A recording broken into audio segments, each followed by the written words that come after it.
Hi, everyone. Thank you for joining us. Another edition of Tobin Talks Real Property. Today, we're going to tackle an interesting question, and that is, can buyers ever pay the real estate commissions in a real estate transaction?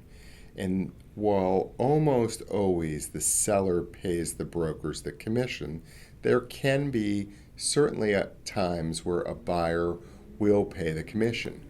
First and foremost, sometimes the seller is only willing to pay so much of a commission, whether they have a commission agreement with a broker in writing, whether it's just a verbal agreement, whether it's an exclusive written agreement, or just for a single transaction.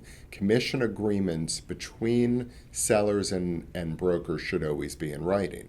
So if a seller's not willing to pay a big enough commission for the listing agent to share that commission with the selling agent or the buyer's agent, then sometimes the buyer's agent may ask the buyer to pay. If they do, that can be negotiated. It also should be put in writing.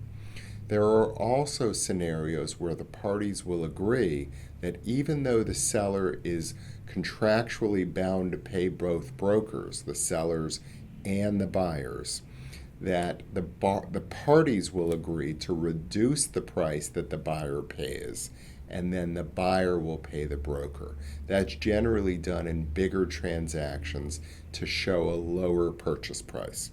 Now, with financing, that's sometimes tough, but on a cash deal, it will result in a lower purchase price being reported to the clerk of court, thereby the property appraiser, and then it can have an effect on the property tax valuation for the buyer. So, commissions are always in writing, or should be. And if they're on the MLS, the listing agent, the seller's broker, offers a commission to a buyer's agent, that is. So generally commissions are structured that way, but commissions can be negotiable, they can be flexible, but they should be in writing so that there's no surprise as to who's obligated to pay who. So a little something on commissions, and of course, we're very mindful of real estate brokers. We work with them; they're the lifeblood of the marketplace, and we never want a real estate broker to not be paid for work that they've done or been contracted to. So, if you have any questions, feel free to call us. We always appreciate hearing from you guys. Thanks for tuning in, and we'll see you next time. Bye-bye.